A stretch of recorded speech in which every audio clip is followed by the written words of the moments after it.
in criminalibus probationes pedent eseluse clariores. Artinya bukti harus lebih terang daripada cahaya. Kita tidak hanya menjadi saksi karena pemberitaan, tetapi juga karena ada bukti, apakah itu mujizat atau keteladanan hidup. Kisah Para Rasul 4 dan 5, Yohanes, Petrus dan murid-murid berkata, kami tidak hanya memberitakan Kristus yang tersalib, tapi kami adalah bukti bahwa Kristus yang kami beritakan adalah Kristus yang hidup. Dengarkanlah firman Tuhan, Matius 24 ayat 14, kita baca sama-sama. Dan Injil kerajaan ini akan diberitakan di seluruh dunia menjadi kesaksian bagi semua bangsa. Sesuai itu baru dan Injil kerajaan ini akan diberitakan di seluruh dunia menjadi kesaksian bagi semua bangsa. Sesudah itu barulah tiba kesudahan. Amin. Saudara-saudara yang dikasihi Tuhan, firman Allah tidak pernah tereduksi oleh kekuatan apapun. Firman Tuhan selalu up to date, menjawab kebutuhan dari zaman ke zaman. Perubahan macam apapun, firman itu tidak pernah berubah. Tema kita, gereja sebagai pemberita Injil Kerajaan Allah dan kesaksian bagi semua bangsa. Saudara-saudara, Matius 24 dan 25 sesungguhnya adalah khotbah Yesus tentang akhir zaman. Dan dalam ayat-ayat sebelumnya dan sesudah ayat 14, Yesus menubuatkan beberapa hal sedang terjadi dan akan terus terjadi. Yang pertama, Bait Allah akan diruntuhkan. Yang kedua, akan ada penyesatan oleh Mesias palsu dan nabi-nabi palsu. Yang ketiga, peperangan antar bangsa dan antar kerajaan. Yang keempat, kelaparan dan gempa bumi. Yang kelima, persekusi atau penganiayaan terhadap orang-orang percaya sehingga banyak yang murtad. Yang keenam, kasih menjadi dingin dan kedurhakaan semakin bertambah. Yang ketujuh, orang yang bertahan sampai pada kesudahannya akan selamat.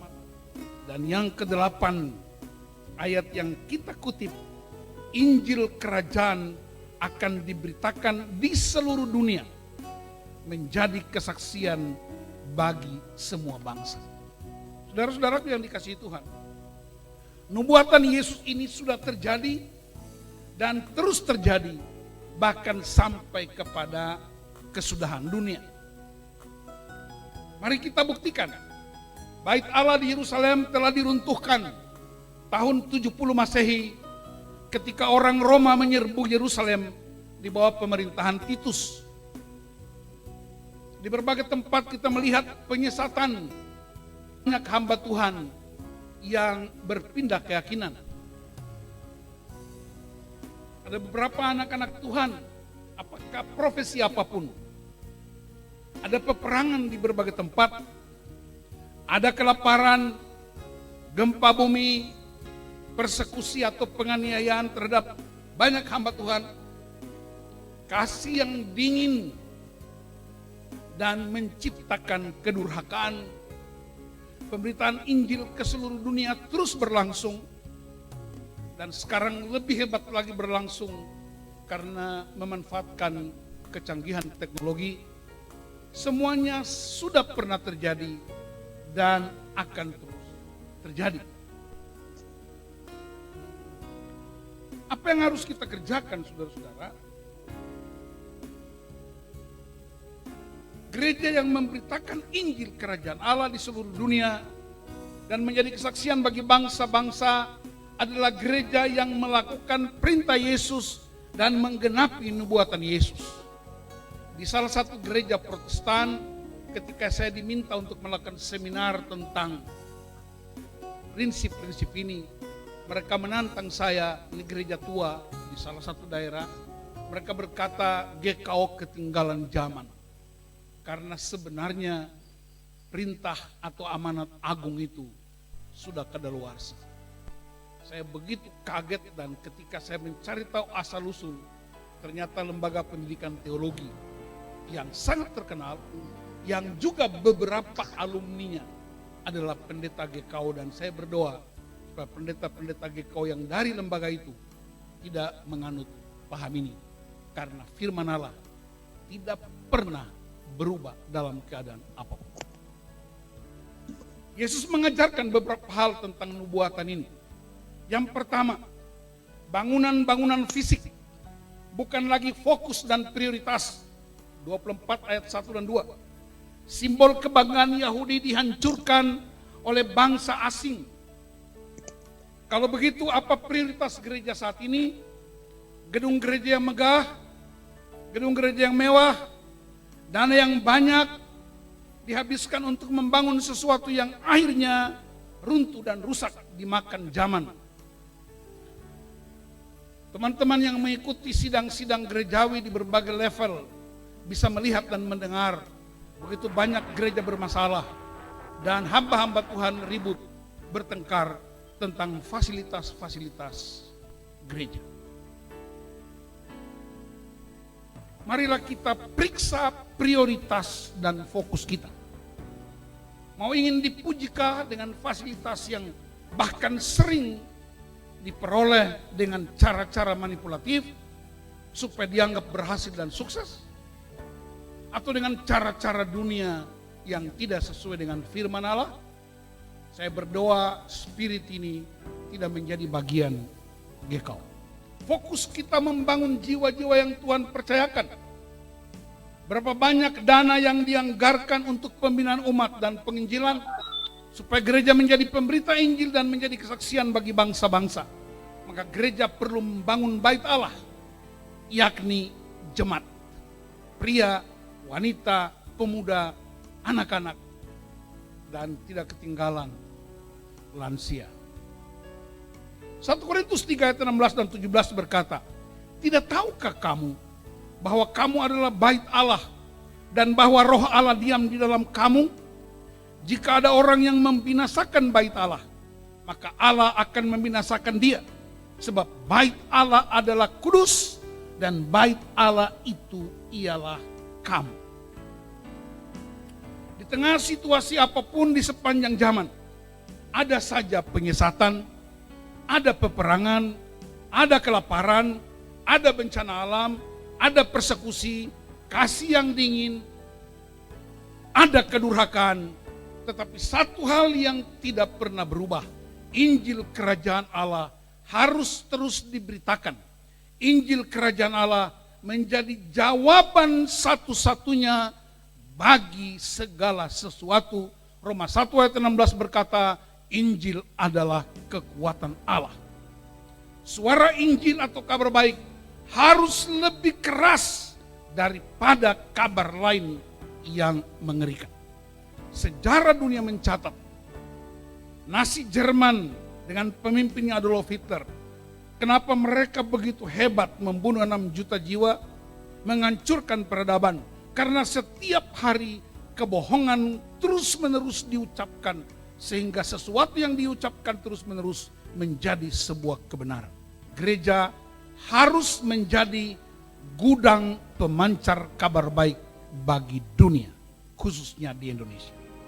Gereja mesti menjadi mercusuar bagi dunia yang sedang bergerak. Sebab di dalam dunia bergerak, gereja juga ada di dalamnya. Yang ketiga, Injil itu disebut Injil Kerajaan, yang menggambarkan ada wibawa dan kuasa. Kabar baik itu datang dari kerajaan yang tidak tergoncangkan. Kerajaan yang sudah teruji kuasanya, pemerintahannya, reputasinya, kerajaan yang berbeda dengan kerajaan dunia, yang penuh skandal dan yang tidak dapat menjawab kebutuhan zaman. Begitu banyak anak-anak Tuhan di berbagai profesi, baik pemerintahan maupun swasta, menjadi pandangan mata sehari-hari ketika mereka melakukan tindakan-tindakan yang tidak sesuai firman Allah. Injil kerajaan itu akan menjadi kesaksian bagi semua suku bangsa. Dalam bahasa aslinya tidak hanya bangsa-bangsa, tapi dia menggunakan suku-suku bangsa. Dan salah satu suku yang sedang hidup di zaman modern, karena suku selalu punya tradisi, suku punya adat istiadat, suku punya kearifan lokal, gaya hidup, makanan, dan semuanya. Dan ada satu suku yang sedang hidup di zaman ini. Dia bernama suku milenial dengan gaya hidup sendiri, makanan sendiri, perkataan dan kalimat-kalimat mereka sendiri yang sedang kita hadapi. Karena itu Injil harus berisi kesaksian tentang pemerintahan Allah dan otoritas Allah bagi manusia dan di bumi. Saya percaya kerajaan Allah tidak mungkin dikalahkan, tapi ada satu kerajaan yang sedang berkuasa, yang namanya kerajaan ego. Ego kita, ego gereja, dan bisa dilihat dari segala bentuk manifestasi. Kerajaan ini amin. Kerajaan Allah tidak mungkin dikalahkan, tapi ada satu kerajaan yang sedang berkuasa, yang namanya kerajaan ego. Kerajaan ini amin. Kerajaan Allah tidak mungkin dikalahkan, tapi ada satu kerajaan yang sedang berkuasa, yang namanya kerajaan ego. Ego kita, ego gereja, dan bisa melihat dari segala bentuk manifestasi. Ini yang mesti ditaklukkan kepada kerajaan Allah. Kalau kerajaan Allah berlegitimasi, apa yang terjadi? Saya menggunakan akronim bebas. Lukas 4:14-19 mengungkapkan tentang 5 pekerjaan Yesus selama 3,5 tahun dia di bumi. Dan mestinya gereja melakukan ini, karena gereja percaya Yesus. Yang pertama, berita Injil. Aku diurapi untuk menyampaikan kabar baik kepada orang-orang miskin. Yang kedua, emosi yang sehat, inner healing. Harus jujur bahwa banyak orang luka. Apakah luka karena anggota keluarga, luka karena sesama pelayan, luka karena situasi dan masyarakat kita, dan gereja menjadi tempat di mana inner healing terjadi, yang sering disebut healing ministry. Yang ketiga, bebas dari tawanan keterikatan, yang disebut pelayanan pelepasan, lepas dari kuasa-kuasa gelap, lepas dari kebiasaan-kebiasaan buruk yang terus hidup dalam masyarakat. Yang keempat, anugerah rahmat Tuhan. Ada sukacita, ada praise and worship di dalam gereja. Jangan pernah larang orang angkat tangan di gereja, sebab Anda tidak bisa larang dia angkat kaki dari gereja. Dan yang kelima, sehat jasmani. Baca Lukas 4 ayat 18-19 adalah penggenapan Yesus terhadap nubuat Yesaya 61. Ketika Yesus keluar dari sungai Yordan, dia membaca kitab suci di tempat ibadah dan dia menyatakan, sejak hari ini nas itu digenapi dalam Kristus. Pemberitaan Injil kerajaan harus disertai dengan tanda-tanda dan mujizat supaya menjadi kesaksian bagi bangsa-bangsa. Seorang hamba Tuhan di India bernama Stuart Gremens. Dia punya penelitian yang sangat akurat, dapat digunakan sebagai pola bagi banyak gereja yang suka amanat agung. Stuart Gremens berkata, 15% orang percaya kepada Yesus karena mendengar khotbah, mendengar pengajaran, mendengar explanation. Tetapi 85% orang percaya Kristus karena melihat dan mengalami mujizat. Jadi, jika ada gereja yang tidak percaya mujizat, dia kehilangan 85% tuaian jiwa baru. Roh Kudus menuntun setiap orang percaya, tidak hanya pendeta, Tidak hanya penatua, tidak hanya diaken, tidak hanya penginjil di gereja tertentu, pendeta muda, pendeta pembantu, apapun istilahnya. Markus 16 berkata, setiap orang percaya. Sebelum gereja memberitakan Injil Kerajaan Allah, gereja harus lebih dulu mengalaminya. Bandingkan murid-murid sebelum pergi, mereka dilatih untuk melakukan. Melatih jemaat yang tersebar karena profesi, karena jabatan, karena lokasi, dan khususnya mahasiswa-mahasiswa teologi. Kesaksian itu dua istilah, witness dan bukti atau evidence. Dan dalam hukum pidana, saya mengutip istilah hukum pidana dalam bahasa Latin, in criminalibus probationes pedent esse luce clariores. Artinya, bukti harus lebih terang daripada cahaya. Kita tidak hanya menjadi saksi karena pemberitaan, tetapi juga karena ada bukti. Apakah itu mujizat atau keteladanan hidup? Bandingkan Kisah Para Rasul 4 dan 5, Yohanes, Petrus, dan murid-murid berkata, kami tidak hanya memberitakan Kristus yang tersalib, tapi kami adalah bukti bahwa Kristus yang kami beritakan adalah Kristus yang hidup. Apa problem gereja? Saya ingin menyatakan beberapa problem gereja, bukan hanya GKO, tapi di berbagai gereja. Terlalu banyak program yang tidak terarah kepada misi Allah dalam gereja. Terlalu sedikit yang bersedia terlibat secara sukarela dalam pelayanan dan penginjilan. Arah kepemimpinan di semua aras kurang fokus pada jiwa-jiwa. Anggota jemaat belum atau tidak dimuridkan. Dana gereja cenderung disimpan di bank, diinvestasikan untuk hal-hal yang tidak menunjang misi. Pemuritan dan penginjilan cenderung menjadi program sampingan atau tambahan. Saya punya istilah sendiri, penginjilan hanya lampiran. Mari kita tingkatkan kualitasnya. Yang pertama, berubahlah dari pelayanan yang digerakkan oleh program kepada pelayanan yang digerakkan oleh manusia. Kurangi penekanan terhadap pembangunan fisik kepada pembangunan karakter. Kurangi penekanan pada penghafalan kisah-kisah Alkitab. Tekankan kepada penerapan prinsip-prinsip dan nilai-nilai Alkitabiah.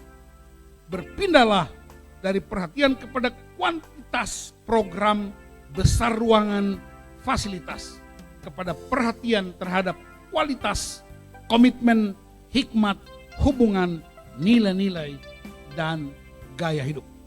Pertanyaan retorik yang saya ajukan hari ini, dan Anda bisa menjawab dengan hati nurani. Sudahkah Anda melakukan misi Kristus itu? Jika sudah, tunjukkan hasilnya. Jika belum, mengapa? Apakah para pelayan, apakah pendeta, penatua, diaken, pengurus berbagai kategori sudah dimuridkan menjadi murid Kristus karena murid Kristus mengerjakan pekerjaan Kristus? Dietrich Bonhoeffer, seorang teolog di zaman Nazi Jerman sebelum dia digantung, dia berkata, Christianity without discipleship is Christianity without Christ. Gereja atau Kristen tanpa pemuritan adalah gereja tanpa Kristus. Jadi bisa bayangkan gereja tanpa Kristus karena gereja tidak mengerjakan pekerjaan Kristus. Yesus berkata dalam Matius 6 ayat 21, karena di mana hartamu berada, di situ juga hatimu berada. Jadi pertanyaan saya, di manakah hatimu? Hatiku, hati kita, hati gereja, khususnya hati GKO. Ada garansi yang tidak pernah kadaluarsa.